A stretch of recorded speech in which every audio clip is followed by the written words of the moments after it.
familia. Él, siendo el creador de cada persona, cuando lo salva, cuando le dispensa su gracia, lo convierte en su hijo. Le da una nueva relación con él. Pablo dice a los romanos que por medio del Espíritu nosotros ahora podemos llamar Abba Padre. Podemos llamarle Papito, nuestro Padre, con un tono cercano, con un tono de amor y afecto. Por tanto, cuando nosotros llegamos a Cristo, comenzamos a tener una nueva relación con Dios, ahora ya no solamente como el Creador, sino también como nuestro Padre, pero también de una manera horizontal. Esa es la relación vertical, pero también existe una relación horizontal, y esta tiene que ver con nuestra relación entre pares, entre personas que han sido salvadas por Dios. Y es así como nace este concepto, hermanos. Ahora, en el Nuevo Testamento se habla de hermanos, pero también se hace alusión a aquellos que se hacen llamar o se hacen pasar por personas que han conocido a Cristo, y para ellos se utiliza un término especial, se le llama falsos hermanos.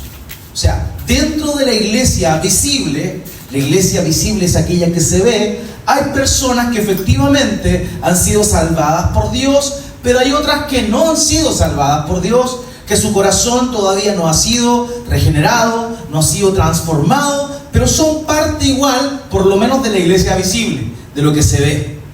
Entonces lo que estamos viendo ahora es cómo la iglesia describe la relación que debe existir genuinamente, entre personas que han nacido de nuevo. Por eso esta serie que comenzamos la semana pasada tiene por título Adelphos, que básicamente es la palabra griega que se utiliza cada vez que usted ve en español en su Biblia la palabra hermanos. En griego es Adelphos. Y la semana pasada comenzamos con una verdad muy importante sobre este concepto de la hermandad, de cuál es la responsabilidad que tenemos los unos con los otros. Y es algo, queridos, que es sumamente relevante, porque nuestra época, el contexto en el cual nosotros nos encontramos, es un contexto sumamente individualista. Cada uno piensa en lo suyo. En el sur le llaman así: cada uno mata a su propio piojo. Así le llaman en el sur. O sea, cada uno de nosotros se preocupa de lo que le corresponde, y tenemos esta poca ocupación. No quiero hablar de preocupación, sino más bien de ocupación en cuanto a qué es lo que le pasa a la persona que tengo al lado.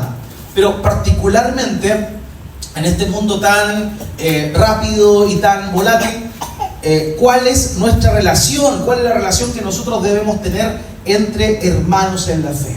Quiero invitarle, por favor, a que pueda abrir su Biblia en Filipenses capítulo 2, versículos 1 al 3, uno de los textos también que nuestros hermanos leyeron mientras estábamos en la parte de la alabanza. Filipenses capítulo 2, versículos 1 al 3.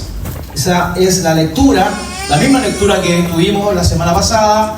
El día de hoy vamos a continuar con esto que es tan importante y que podemos seguir desmarañando para extraer la riqueza de lo que Dios nos dice por intermedio de su palabra. Filipenses capítulo 2, versos 1 al 3. Y si usted lo ha encontrado y puede hacerlo, quiero invitarle, por favor, que se ponga de pie para juntos seguir la lectura de la palabra de Dios. Nos ponemos de pie no por un ritual más, sino más bien porque reconocemos a la palabra de Dios como una autoridad en nuestras vidas. De la misma manera en la cual el sacerdote Esdras, el escriba Esdras, leyó la ley de Dios delante del pueblo, y el pueblo, en señal de respeto, de reverencia ante la palabra de Dios, se puso de pie para seguirla. Nosotros lo hacemos también esta tarde. Filipenses capítulo 2, versos 1 al 3, dice así la palabra de Dios: por tanto, si hay alguna consolación en Cristo, si algún consuelo de amor, si alguna comunión del Espíritu, si algún afecto entrañable, si alguna misericordia, completad mi gozo, sintiendo lo mismo, teniendo el mismo amor, unánimes, sintiendo una misma cosa. Nada hagáis por contienda o por vanagloria, antes bien con humildad, estimando cada uno a los demás como superiores a él mismo. Amén. Les ruego que me acompañe a orar a nuestro Dios una vez más. Padre bendito, tú eres santo, santo, santo. Tú eres digno, tú eres justo, tú eres amor, tú eres eterno, tú eres infinito, tú eres independiente. Dios, tú eres justicia, eres fuego consumidor. Padre, son tantas las manifestaciones que aparecen en tu palabra que describen cómo eres tú. Y nosotros esta tarde, nuevamente con humildad de corazón, queremos acercarnos a ti por medio de nuestro Señor Jesucristo, reconociendo que solo a través de Él tenemos libre acceso delante de tu presencia. Porque, oh Dios, por los méritos de Él es que podemos llamarte Abba Padre. Por los méritos de Cristo es que podemos llamar a quienes han creído en ti, a quienes tú has salvado como hermanos. Dios, humildemente venimos ante ti esta tarde con el propósito de meditar, reflexionar en tu palabra y darte un culto que glorifique tu santo nombre. Y por eso, Dios, quiero pedirte una vez más, de manera humilde, que seas tú usando mi vida, usando mis palabras para explicar lo que tu palabra dice, para hablar al intelecto de quienes nos encontramos acá, sabiendo que es solo tu Espíritu Santo quien toca el corazón, quien transforma el corazón, quien cambia el corazón. Dios, yo de una manera limitada lo puedo hacer, pero solo a ese nivel. Pero es tu Espíritu Santo quien convence de pecado, justicia y juicio. Y por esa razón quiero pedirte que uses mis palabras y que la limitación que tengo yo de ninguna manera estropee o estorbe la obra poderosa del Espíritu Santo por medio de tu palabra en la vida de cada uno de los que estamos acá. Transfórmanos, cámbianos, que podamos tener una nueva perspectiva, que podamos ser confrontados con tu verdad, pero a la vez que podamos ser desafiados con tu palabra para poner por obra aquello que tú nos ordenas que hagamos. Te pedimos todo esto en el nombre de Jesús. Amén. Amén. ¿Puede tomar asiento, por favor?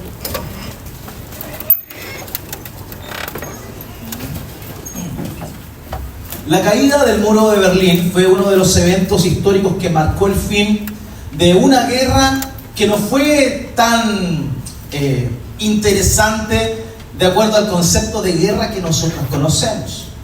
Estamos hablando de la Guerra Fría, aquel conflicto que inició entre la Unión Soviética y Estados Unidos. Una guerra básicamente de ideas, más que de armas de guerra. Ahora, el muro de Berlín, el famoso muro de Berlín, fue construido en el año 1961 por la República Democrática Alemana para evitar que los ciudadanos se fueran al lado occidental. Básicamente quiero contextualizar. Alemania, este país, se dividió en dos bloques. Por un lado tenemos aquellos que de alguna manera quedaron con el socialismo y comunismo, mientras que por el otro lado aquellos que adoptaron una economía y una política también un poquito más libre, con mayores libertades. Y ese muro fue construido precisamente por la República Democrática Alemana, el lado, para evitar la fuga de los ciudadanos. ¿Por qué? Porque ellos querían que los que estaban dentro de su régimen básicamente se quedaran ahí. Es un poquito lo que sucede, no en las mismas proporciones claramente, pero lo mismo que sucede en cuanto hablamos de Corea del Norte y Corea del Sur. O sea, vemos a Corea del Norte, Kim Jong-un, un líder totalmente déspota, autoritario, mientras que en el lado sur vemos todo lo contrario. Eso es lo mismo que sucedió en aquel entonces. Ahora, este fue un símbolo de la separación entre el comunismo y el oeste, que era capitalista. Sin embargo, a finales de la década de los 80, una serie de cambios políticos generó un contexto en el cual la Alemania Oriental, junto con la Revolución Pacífica que se generó ahí, debilitaron el control del régimen comunista. Y el día 9 de noviembre del año 1989, en medio de una conferencia de prensa, un alto funcionario del gobierno de la República Democrática Alemana anunció de manera inesperada, nadie creía que esto pudiese ser posible, que se permitiría ahora a los ciudadanos cruzar libremente la frontera. Ante tal anuncio, multitud de personas se reunieron en torno al muro exigiendo la apertura. Clamaban a gran voz por la libertad e inclusive se gestó algo que hasta el momento no se había visto. Las propias personas con sus propias manos comenzaron poco a poco a hacer caer el famoso muro de Berlín. Este evento no solo significó la reunificación de una nación, sino también la victoria de la unidad por sobre la separación. La unidad sobre la separación. De la esperanza por sobre el temor. Queridos, de la misma manera, la iglesia cristiana, la iglesia de Cristo, aquellos que hemos sido comprados por la sangre de Jesús, necesitamos reflejar unidad. Necesitamos mostrar solidaridad, empatía. La misma que de una manera tan humana se presenció ante la caída del muro de Berlín, cuánto más nosotros que tenemos un espíritu que nos une. Ciertamente somos todos diferentes, distintos tamaños, ¿cierto? Distintas nacionalidades, distintas maneras de pensar, distintos gustos, pero hay algo que nos une y lo conversábamos la semana pasada y esto tiene que ver claramente con el Espíritu de Dios que mora dentro de aquellos que hemos nacido de nuevo por la obra de Cristo aplicada a nuestras vidas. Entonces no importa que tú seas muy joven o que tú seas mayor, no importa, tú puedes tener comunión en el Espíritu Santo por medio de Cristo Jesús nuestro Salvador. Y una de las cosas que a mí más me llama la atención es cómo el Señor Jesucristo en su ministerio reunió personas de lugares extremos y los hizo sus discípulos más cercanos. Tal es el caso, por ejemplo, de Leví, Mateo, un publicano, un cobrador de impuestos. Fue elegido por el Señor para ser uno de los 12. Pero también el Señor Jesús eligió a otro hombre, Simón el cananista. Y este hombre era una persona que básicamente nosotros podíamos catalogar como un fanático, conocido también como la secta de los celotes, los cuales aborrecían todo lo que tenía que ver con lo romano. Y por ende, como los cobradores de impuestos estaban asociados con los romanos, uno de los objetos de odio más grande que un celote o un cananista podía tener era un cobrador de impuestos. Sin embargo, el Señor Jesucristo llama a Leví, le dice: levántate y sígueme, y le sigue, y también llama a Simón el celote. O sea, personas totalmente diferentes. Yo me imagino que los primeros días junto al Señor Jesús deben haber sido tensos. Por una parte, dos personas que se aborrecían entre ellos. Pero el Señor los une, aunque sean diferentes, aunque sean distintos. Hermanos míos, qué importante es para nosotros como cristianos siempre intentar soslayar nuestras diferencias y enfocarnos en trabajar juntos para establecer la armonía. Hay personas que tienen afinidad los unos con los otros, pero hay otros que no tanto. Son muchas las brechas que existen entre unos y otros. A veces hay quienes vienen de otros países y me escuchan a mí y de pronto hablo muy rápido para el entendimiento de algunas otras personas. Son diferencias que tenemos, pero hay algo que nos une. Y lo que nos une es el amor de Cristo. ¿O no? Amén. Muy bien, por ese amén, gracias. El sermón de hoy, queridos, es la necesidad de derribar el muro. Así se llama el título del sermón, la necesidad de derribar el muro. Y hoy continuaremos hablando de la unidad de la iglesia local. Pero no solo de eso, no solo de la necesidad de que exista unidad dentro de la iglesia local, sino también de cómo nosotros podemos conseguir esta unidad de acuerdo a la palabra de Dios. En primer lugar, lo que vamos a estar hablando conforme a este pasaje es el llamado a la unidad. Eso es lo que me quiero detener. Acompáñenme por favor en la lectura. Siga la lectura conmigo del versículo 2. El llamado a la unidad. Ese es nuestro primer punto. Dice Filipenses capítulo 2, versículo 2. Completad mi gozo, sintiendo lo mismo, teniendo el mismo amor, unánimes, sintiendo una misma cosa. Lo primero que el apóstol Pablo está haciendo acá es invitar. Quiero utilizar primeramente ese concepto. Invitar a los hermanos de Filipos a que a que hagan algo, a que hagan algo. Y aquí utiliza un concepto que, como lo señalé anteriormente, es un concepto muy común dentro de la epístola de Pablo a los filipenses, que es la expresión gozo.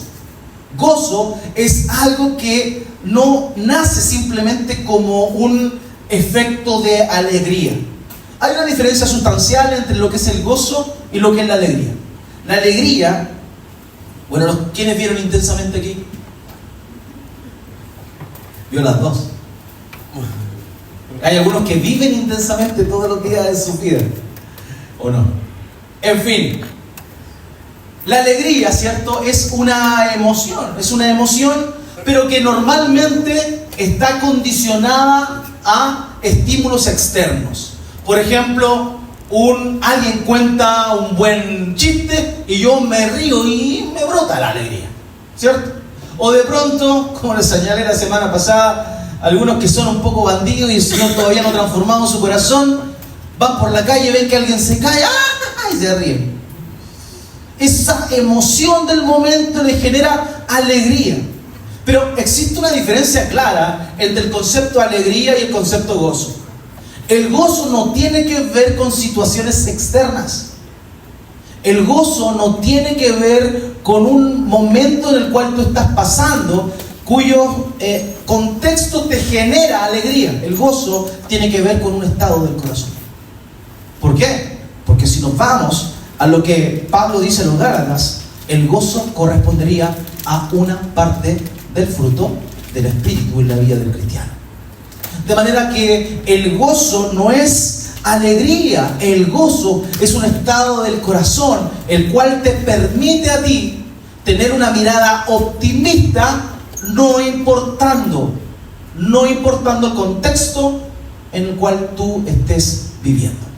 No importa la situación en la cual tú estés viviendo. Tú puedes estar pasando el peor momento, en la peor enfermedad, con fiebre 39. Pero hay algo en tu corazón que te hace estar tranquilo, que te hace estar confiado, que te hace estar gozoso. A nadie le da alegría ciertamente estar enfermo. Pero cuando el Espíritu Santo mora dentro de ti, eso hace que genere gozo en tu corazón. Esa es la diferencia entre el gozo y la alegría. Y Pablo dice aquí, completen mi gozo. Pablo se encontraba en la cárcel. Esta es una de las epístolas conocidas como una epístola carcelaria. Pablo estaba preso escribiendo esto, y la palabra que más se repite a lo largo de esta carta es precisamente gozo. Y él ahora quiere poner una carga de responsabilidad en la iglesia que se encuentra en Filipos. Él le manda, ojo aquí, le manda que lo hagan más gozoso por medio de la unidad de la iglesia.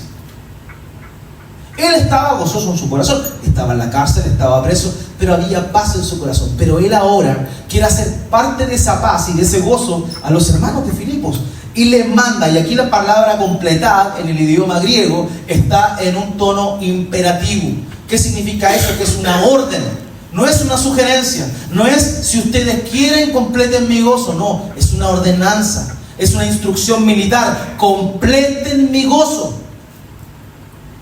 O sea, Pablo les está pidiendo a ellos que hagan, que obren, que actúen para que el gozo que él sienta se llene.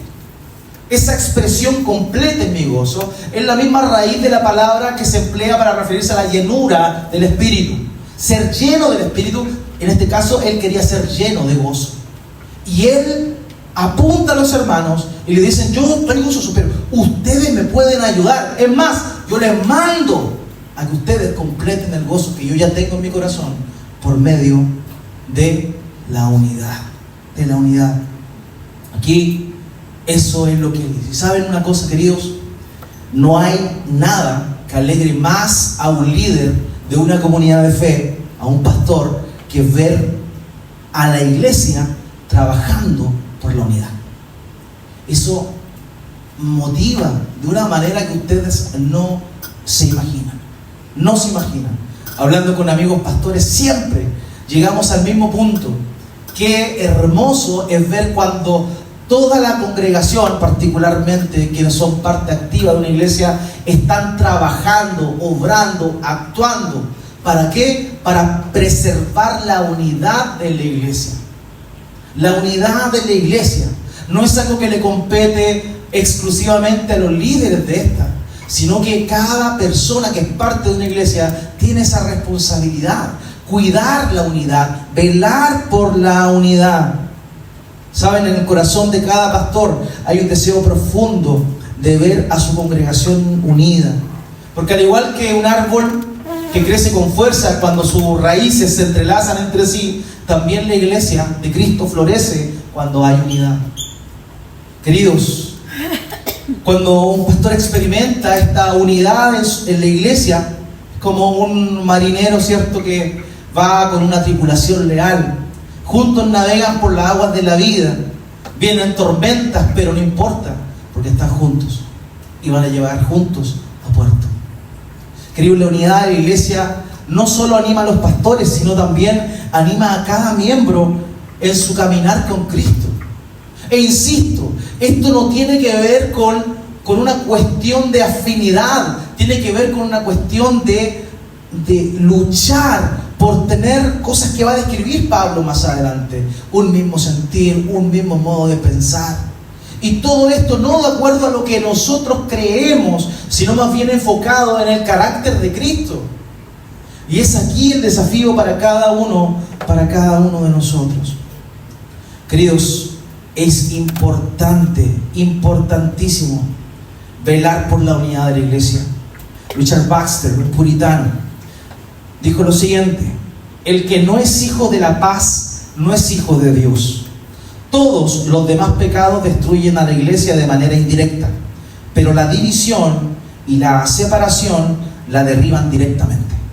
Edificar la iglesia no es más que unir ordenadamente los materiales.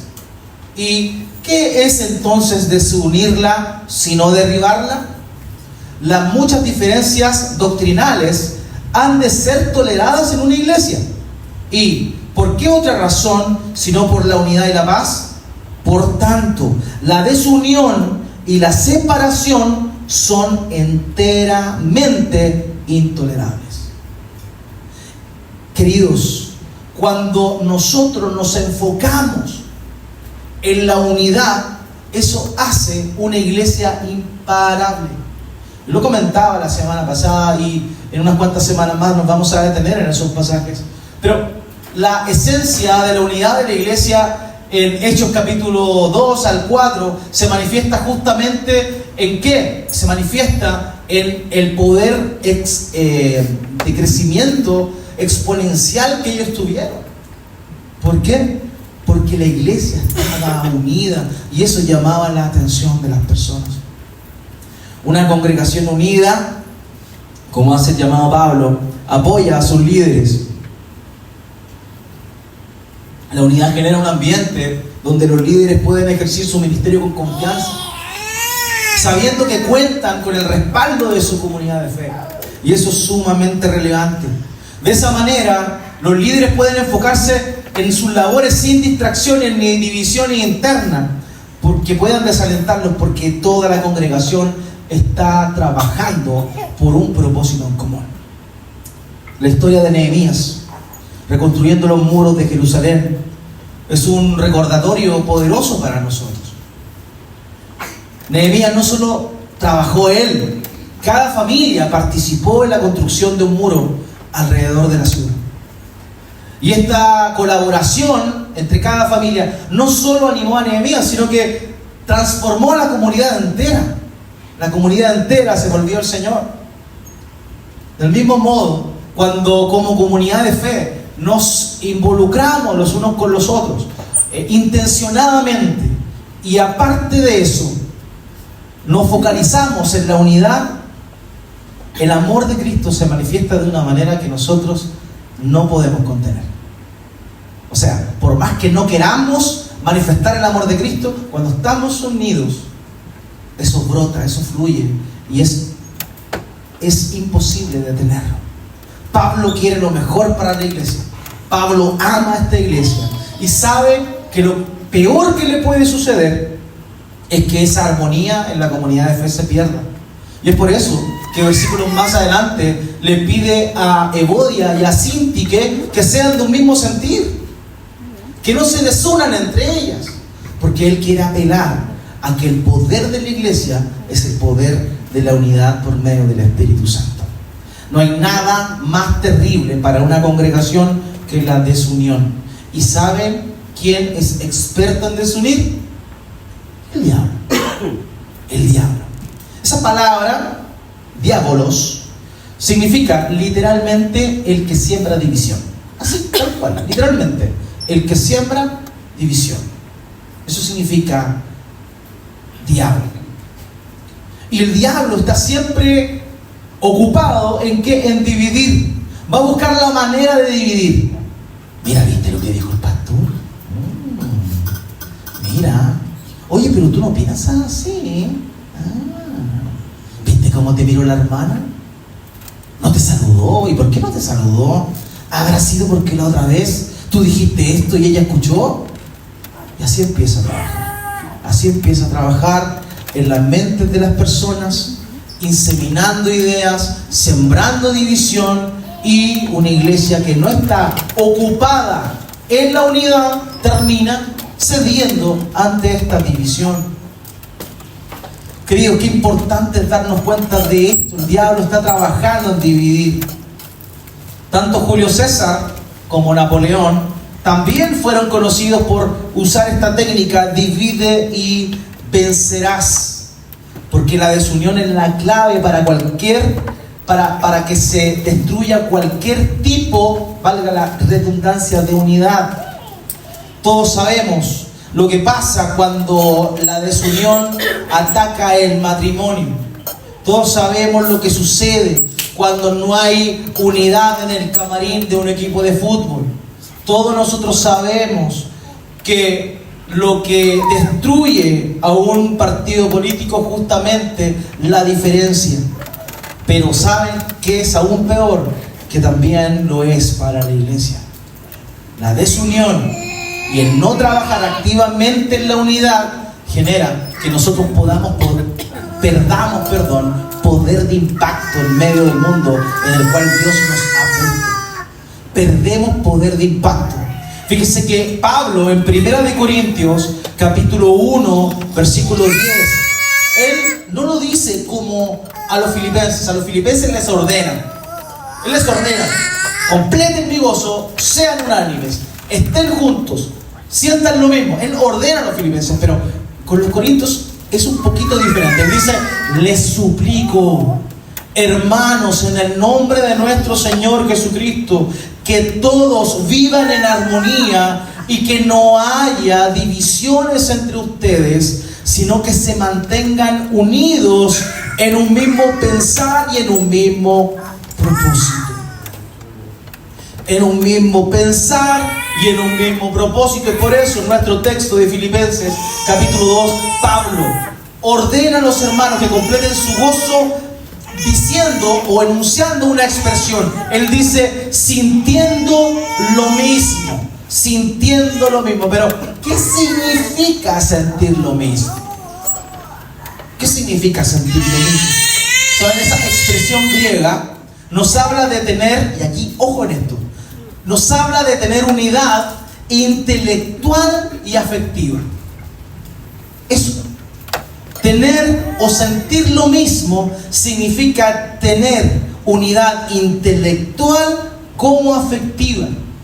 En otras palabras, lo que nos está diciendo es que debemos pensar de la misma manera.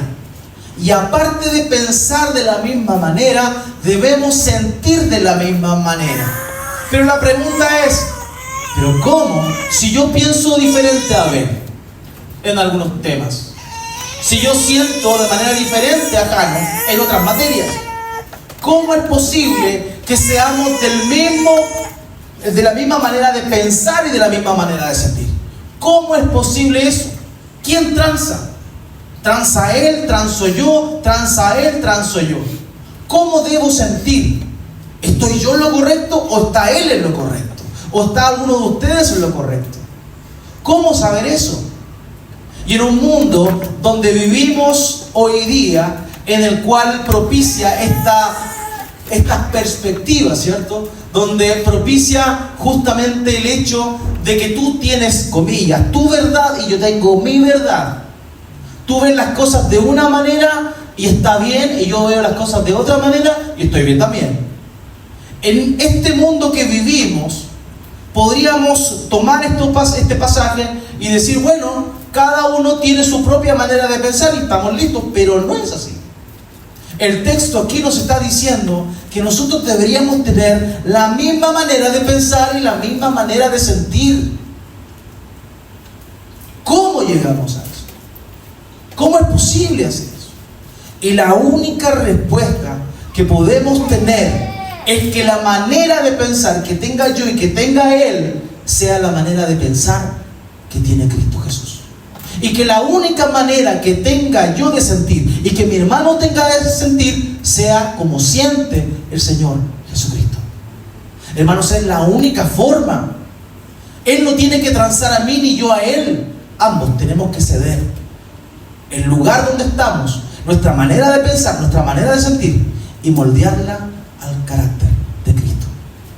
Y ese es un trabajo de renuncia de cada uno de nosotros. Nunca lograremos la unidad en ninguna de estas cosas. Nunca sentiremos lo mismo si no estamos dispuestos a ceder nuestra manera de pensar y nuestra manera de sentir a cómo Cristo piensa y cómo Cristo siente. Esto significa, hermanos, que ante la mentira, tú y yo, que conocemos a Cristo y que nos queremos moldear a Cristo, deberíamos actuar de la misma manera que Cristo actuó. Que ante la miseria de las personas, ante la desgracia de las personas, ante el pecado de las personas, tú y yo podamos juntos mirar a esa gente con la misma gracia que Jesús la miró. Ese es el desafío para cada uno de nosotros. No podemos llegar a la unidad, no podemos responder a este llamado de unidad si cada uno de nosotros piensa y siente lo que quiere y no renuncia a sí mismo para pensar y sentir lo que Cristo piensa y siente. Esa es nuestra clave. Lo primero, Él dice, sientan lo mismo, pero luego empieza a desglosar la idea en el versículo 2. Yo voy a decirlo desordenadamente. Habla de tener el mismo amor. Por ejemplo, tener el mismo amor. Y eso significa tener una fuerte emoción positiva y respeto y afecto por la otra persona. Nosotros tenemos que mirar a los demás de la misma manera. Y cuando hablo de los demás, todo esto está en el contexto de la iglesia de Cristo, que se entienda bien.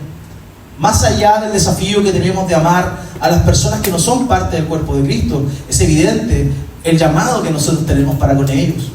Pero aquí lo que Pablo está hablando y lo que el Espíritu Santo hoy nos está hablando, hermanos, como iglesia de Cristo, es que nosotros nos enfocamos en nuestra relación como hermanos en la fe. Tener el mismo amor, una emoción positiva de respeto y afecto. Respeto, afecto, un cariño. ¿Podemos tener cariño con personas con las cuales hemos tenido problemas? Sí. ¿Y saben que hasta en el mundo eso sucede? Pero a veces el corazón duro de las personas que se dicen ser cristianas es tal que no puede darse. Yo me acuerdo, yo una vez peleé en mi vida a combo limpio y a patada en la cabeza. Una sola vez. Y fue cuando tenía 11, tenía más. Tenía como 12, 13, una cosa así. Un compañero siempre me molestaba. Y yo, tranquilito ahí. A veces pasaba, me decía cosas, yo no la pescaba porque nunca he sido alguien que valora mucho lo que las otras personas le dicen. Pero un día, yo estaba un poco molesto y él me golpeó la cabeza. Y yo le respondí el golpe en la cabeza con un lindo golpe en el rostro. Y así sucedió lo que ustedes saben. Algunos de aquí saben lo que significa eso. Tuve en un pasado bien conflictivo. Y empezó la pelea, nos peleamos. Y me acuerdo que estuvimos como 5 minutos dándonos y no consejos. Y hasta que la pelea terminó, así como que nos cansamos los dos, ya no podíamos más, estábamos cansados. Y nos dimos la mano. Y el día después empezamos a conversar. Empezamos a establecer una relación de amistad. ¿Y saben qué? Creo que lo contaba en otro contexto. Ustedes saben que yo toco guitarra, ¿cierto? La primera guitarra que yo toqué, porque yo aprendí a tocar con la guitarra de él, con el cual me puse a pelear. O sea, yo toco guitarra hoy gracias a una persona con la cual tuve en conflicto. Quizás a usted le pasó una situación similar. En algún momento tenía problemas con alguien, se arreglaron a los combos o como sea, a insultos, y después del tiempo se dieron cuenta que se limó esa aspereza y cambió su relación. Imagínense, eso pasa de forma natural en el mundo muchas veces. En la iglesia de Cristo, eso debería suceder también. Dios debería poner en nosotros un corazón que busque siempre el amor, que busque siempre el mismo sentir, que busque siempre estar unidos, porque el Espíritu de Dios es aquello que nos ha unido. Y así como unió a un celote con un cobrador de impuestos, ese mismo Dios y ese mismo Espíritu puede unirnos a nosotros, pese a que tengamos diferencias en muchas cosas. Así que, hermanos, la unidad es la clave de la victoria. La semana pasada les hablaba de esta antigua técnica griega de la falange donde todos avanzaban unánimemente, defendían unánimemente y destruían a las tropas enemigas. Y la clave de la falange era justamente la unidad. La unidad. Es tan importante la unidad, hermanos queridos, que el Señor Jesucristo, en su oración sacerdotal descrita en Juan capítulo 17, ora al Padre para que nosotros, primeramente sus discípulos que estaban ahí presentes, y por extensión también nosotros, seamos unidos. Acompáñenme. Juan 17, 21. Juan 17, 21 dice, voy a leer la Nueva Traducción Viviente. Dice, te pido que todos sean uno, así como tú y yo somos uno. Es decir, como tú estás en mí, Padre, y yo estoy en ti, que ellos estén en nosotros, para que el mundo crea que tú me enviaste. O sea, la unidad en el pueblo de Dios, partiendo de la iglesia local, va a generar un efecto en las personas de afuera del mundo, que van a ver el cariño que existe en nosotros y va a querer ese cariño sincero, ese cariño honesto, ese cariño entrañable. J.C. Ryle comentó respecto a la oración del Señor Jesucristo lo siguiente: la unidad que pide nuestro Señor en oración aquí es una unidad genuina, sustancial, espiritual, interna y de corazón, que sin duda existe entre todos los verdaderos miembros de Cristo de todas las iglesias y denominaciones. Esta es la unidad resultante de que un mismo Espíritu Santo haya hecho de los miembros de Cristo lo que son. Es la unidad que hace que se sientan más unidos en mentalidad unos a otros que con otros que profesan ser de su mismo grupo. Es la unidad que conmueve al mundo y le obliga a confesar la verdad del cristianismo. Queridos, el Señor Jesús oró al Padre para que nosotros seamos unidos, porque el Señor sabía que el impacto que nosotros podemos tener frente a la gente de afuera radica en el hecho que nosotros como iglesias, primero locales, seamos unidos. Velemos por esa unidad. Así que trabajemos siempre intencionadamente, seamos intencionales en esa unidad, haciendo algo, actuando en favor de esa unidad. Ahora, teniendo claro cuál es el llamado que Dios nos hace por medio de las palabras de Pablo, ¿cómo entonces podemos conseguir la unidad? ¿Cómo se puede lograr esto? ¿Cuál es la clave? ¿Cuál es la técnica? ¿Qué se hace para finalmente llegar a cumplir con este mandato que nos están dando acá. Acompáñenme por favor al versículo 3. Y aquí vamos a encontrar la respuesta. Filipenses capítulo 2, versículo 3. Nada hagáis por contienda o por vanagloria, antes bien con humildad, estimando cada uno a los demás como superiores a él mismo. Como superiores a él mismo. Hermanos míos, la clave para conseguir la unidad de la iglesia es la humildad. No se puede ser unido a alguien, no se puede tener el mismo sentir, el mismo modo de pensar si no somos humildes. No podemos. Jan Hus, un pre-reformador, que ya lo vimos hace unas semanas atrás en el sermón del hermano Oscar, dijo lo siguiente: ámense los unos a los otros, estén firmes en la unidad y no sufran disensiones entre ustedes mismos, porque es la unidad la que viene de una fe verdadera que los preservará a salvo ante Dios. Que Dios en su misericordia a su vez les conceda el éxito para que pueda vencer al mundo, la carne y el diablo. La unidad, hermanos, es lo que a lo largo de la iglesia miles de cristianos han entendido que solo es posible a través de la humildad. A través de la humildad. Pero increíblemente, la humildad es un concepto que ya poco se habla y que también se relaciona a una cuestión que no tiene que ver realmente con qué es la humildad. Nos falta humildad. Pero la humildad no es la sencillez. No es la sencillez de los recursos, por ejemplo. De pronto uno se refiere a una familia o a algunas personas que uno conoce y uno dice, bueno, ellos son bastante humildes. Y utiliza malamente ese concepto para referirse a que tal vez son de un nivel socioeconómico bajo. Gente humilde, pero no. La gente humilde no es la gente que tiene pocos recursos.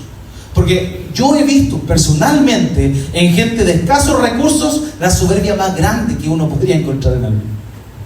O sea, la humildad de ninguna manera tiene que ver con el estatus social en el cual una persona se encuentra.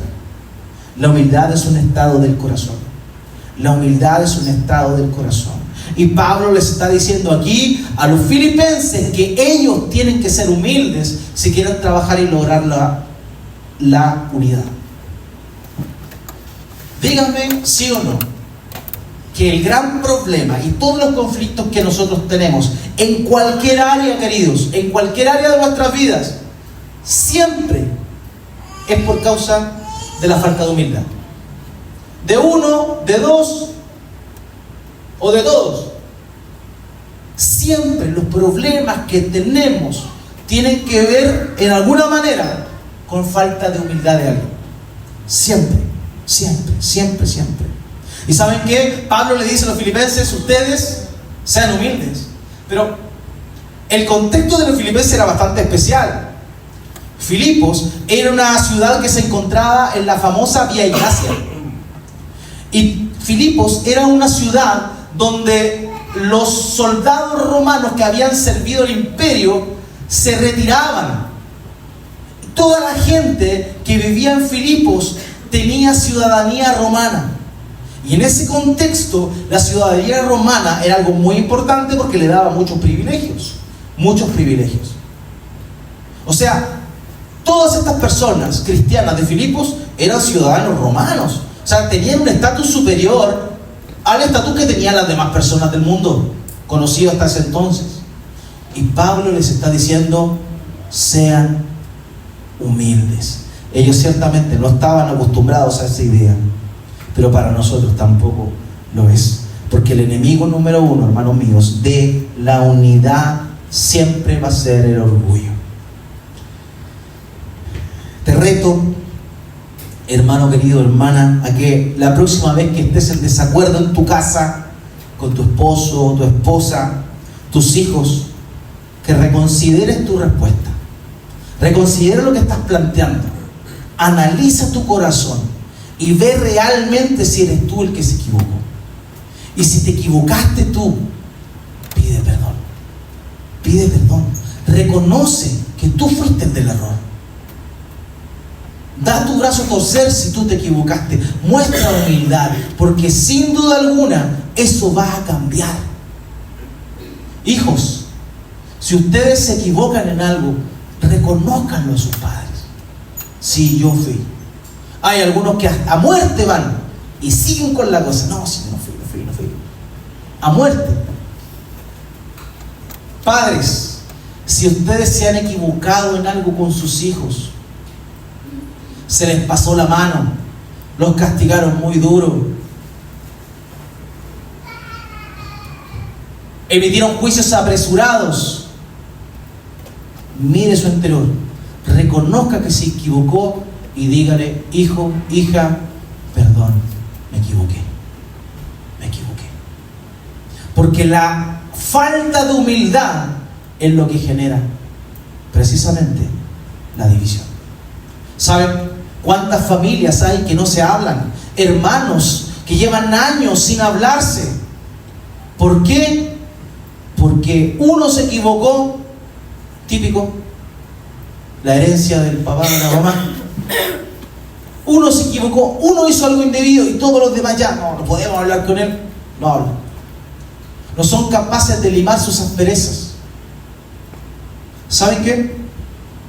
Mucha de la gente, no toda, pero mucha de la gente que al morir una persona cercana, insisto, no todas, mucha de la gente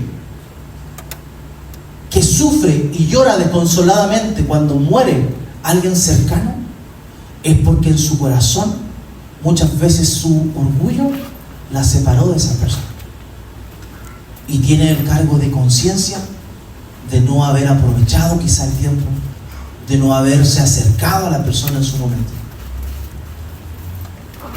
Y eso es una realidad. ¿Saben? Tenemos que luchar contra nuestro orgullo. Tenemos que luchar contra esta tendencia de nuestro corazón, porque donde haya orgullo va a haber división.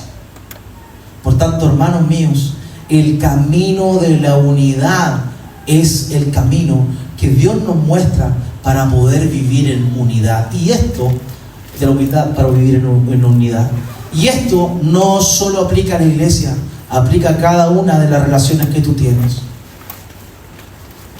Con tus compañeros de trabajo, si tú eres jefe con quienes tienes abajo. Es importantísimo. Por orgullo, muchos padres no quieren ayudar a sus hijos, o muchos hijos no quieren ayudar a sus padres. Por orgullo, muchas personas viven en amargura y no son capaces de disfrutar el perdón. ¿Saben una cosa? Más iglesias se han dividido por problemas de orgullo que por el celo de la verdad de Dios. Y eso es una realidad. Por eso la clave para que la unidad de la iglesia permanezca y sea firme es la humildad que debe haber en los miembros de esta. Así que hagamos lo que dice acá. Pablo dice: no hagamos nada por pleito o por buscar nuestra vanagloria. Desechemos esas cosas. No importa ganar el punto. No importa si alguien está en un problema, yo tengo que responder al último. Yo tengo que ser el último que dice algo. ¿A quién le sirve eso? No hagamos nada por pleito, no hagamos nada por decir: ya viste, yo fui el último que habló, así que yo gané. No. Esa actitud, queridos, era la de los fariseos. Ellos decían la última palabra. Siempre. Y el Señor Jesucristo criticó esa actuar. Así que la humildad es la que nos va a llevar a nosotros a considerar a los demás como superiores a nosotros mismos. El valor que tiene tu hermano no es que tu hermano sea superior a ti. Tu hermano está al mismo nivel que tú. El tema es que tú debes considerar, valorar, darle un valor al otro más grande que el que tú tienes. No es un llamado a tener poca autoestima, es un llamado a valorar al otro para que puedas obrar y actuar con humildad y que de esa manera puedas ejercer y solidificar la unidad. Alguien dijo: no puede haber gozo en la vida del creyente que se coloca por encima de los demás. No puede haber gozo en la vida de un creyente que se coloca por encima de los demás. El propio Señor Jesucristo lo dijo con estas palabras. Marcos capítulo 10, versículos 43 al 44. Marcos 10, 43 al 44. Pero entre ustedes no debe ser así. Al contrario, el que quiera hacerse grande entre ustedes deberá ser su servidor. Y el que quiera ser el primero deberá ser esclavo de todos. Cuando nosotros queremos elevar nuestro nombre por encima de los demás, es cuando viene la caída. Si no, pregúntenle a la gente que vivía en Babel. Porque la historia de la Torre de Babel muestra justamente las consecuencias de la soberbia. Cuando la humanidad intentó alcanzar el cielo por su propia fuerza, fueron divididos, porque la consecuencia del orgullo es la división. En contraste, cuando la iglesia practica la humildad y reconoce que cada uno tiene un papel importante dentro del cuerpo, se construye un lugar donde el amor y la unidad florecen. Así que, queridos, es importantísimo recordar esto. Matthew Henry, un puritano, dijo: la humildad es el pegamento de la iglesia. Donde esta virtud abunda, los miembros se mantienen unidos en amor. Pablo concluye diciendo en el versículo 4: no mirando cada uno por lo suyo propio, sino cada cual también por lo de los demás. Cada uno también por lo de nosotros. Hermanos, la humildad y la unidad van relacionadas. Es necesario que trabajemos en eso, pero para aquello tenemos que eliminar las divisiones que vienen de la soberbia, la arrogancia y la falta de humildad. Y eso es algo que cada uno de nosotros debe trabajar. Queridos, es cierto, hay personas que tienen un carácter más impulsivo que otros. Si no, pregúntenle a Pedro. Vinieron a buscar al Señor y ¡buah! Oreja de Malco fuera. Juan y Jacobo, los dos hermanos, les tenían un sobrenombre a ellos. Les decían los Boanerges. Esa palabra, Boanerges, significaban hijos del trueno. ¿Saben por qué? Porque ellos eran súper arrebatados también. Una vez fueron a Samaria y los samaritanos no los recibieron. Y ellos le dijeron al Señor: Señor, ¿por qué no oramos para que le caiga fuego del cielo a ellos? Imagínense el carácter que tenían ellos. Pero ese mismo Juan, que dijo eso junto a su hermano, es el que termina escribiendo cerca del final de su vida con unas palabras de tanta ternura: hijitos míos, les escribo una vez más, ámense los unos a los otros. Imagínense. Por tanto, quizá tú eres un poco polvorita, despiertas, te pasa algo, te molesta algo, ¡pah!, salir del grupo. ¿A cuánto no le ha pasado eso? Queridos, está bien, tal vez tienes una reacción así, pero ¿sabes qué? Cada uno de nosotros debemos moldearnos al carácter de Cristo. Cada uno de nosotros debemos, y no juzgar: ay, qué inmaduro, siempre la misma cuestión. No. Todos estamos en un proceso. Tal vez hay quien es polvorita y tal vez hay alguien que es hipócrita, que dice lo mismo pero no lo hace. ¿Cuál es la diferencia? Que uno lo hizo y el otro no, pero el corazón es el mismo. Hermanos, en la diferencia de caracteres que tenemos que amarnos. En la diferencia de reacciones que tenemos que tolerarnos buscar la unidad. Pero cada uno, no importando cómo sea, tiene que renunciar a sí mismo para ser como Cristo Jesús. El versículo 5 es la clave.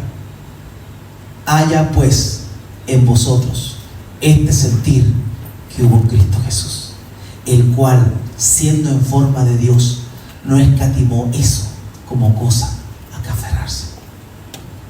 Hermanos, el carácter de Cristo es la clave para la humildad. Ese es el ejemplo. Hayan ustedes el mismo sentir que hubo en Cristo Jesús. Hermanos, una iglesia poderosa es aquella que es unida y es humilde como su Salvador y Mesías, el cual, siendo en forma de Dios, no escatimó eso como algo que aferrarse, sino que se despojó de eso y se humilló a sí mismo, tomando forma de siervo, hecho semejante a los hombres, y estando en condición de hombre, se humilló, tomando la muerte de cruz. Imagínense. Ese es nuestro Señor, ese es nuestro Salvador. Si hay alguien que tenía algo de qué jactarse, era Él. Pero Él se humilló a sí mismo. Y Él nos amó. Nos amó y se entregó por nosotros. Se dio por nosotros. Queridos, ese es el desafío. Si queremos ser una iglesia local que impregna a los demás con la gracia de Dios, debemos velar, trabajar y procurar en primer lugar por la unidad. Y no hay unidad si no hay humildad. Y no hay humildad si no nos disponemos a ser como nuestro Señor y Salvador. Amén. Ese es el desafío. Por favor, póngase de pie. Vamos a orar a nuestro Dios. Padre bendito, muchas gracias te damos. Gracias, Dios. Gracias, Dios, por tu palabra. Gracias, Dios, por el desafío que pones en nuestras vidas. Dios, queremos anunciar las virtudes de aquel que nos sacó de las tinieblas a luz admirable. Estamos llamados a ser luminares en medio de una generación mala, en medio de gente que no te ama. Pero ¿cómo vamos a lograr eso si en nuestra vida, en nuestra iglesia, en nuestra relación no hay un trabajo, no hay una intencionalidad de unirnos, de tener la misma manera de pensar conforme a Jesús, de tener la misma forma de sentir de acuerdo a Jesús y de tener la misma humildad que hubo en nuestro Señor Jesús? Padre, el desafío para nosotros, quienes nos identificamos como cristianos, es ser efectivamente eso, pequeños Cristos. Padre, quita de nosotros el orgullo. O por lo menos sabemos que quizá eso no ocurra en esta vida, pero por lo menos permítenos ser y ayúdanos a ser intencionales en nuestra lucha contra el orgullo. Padre, que seamos ávidos a oír, que seamos ávidos a reconocer nuestros errores, que tengamos siempre el deseo de pensar, de reflexionar y de glorificarte por medio de Jesús. Así como quizá como un cliché, muchas veces decimos, ¿qué haría Jesús en mi lugar? Que realmente más que un cliché, esa sea nuestra manera de actuar. Y por eso, Dios, pedimos que tu Espíritu Santo nos ayude, porque nosotros solos no podemos, porque nosotros solos no podemos cambiar. Es tu Espíritu Santo el que nos transforma. Dios, danos mayor humildad, danos humildad de corazón, que podamos ser mansos y humildes de corazón como nuestro Señor Jesús, que podamos velar por la unidad en cada contexto en el cual tú nos has puesto, que tengamos familias unidas, que tengamos equipos de trabajo unidos, que seamos una iglesia unida para la la gloria de tu nombre. Oh Dios, transfórmanos, cámbianos. En el nombre de Jesús te lo pedimos. Amén.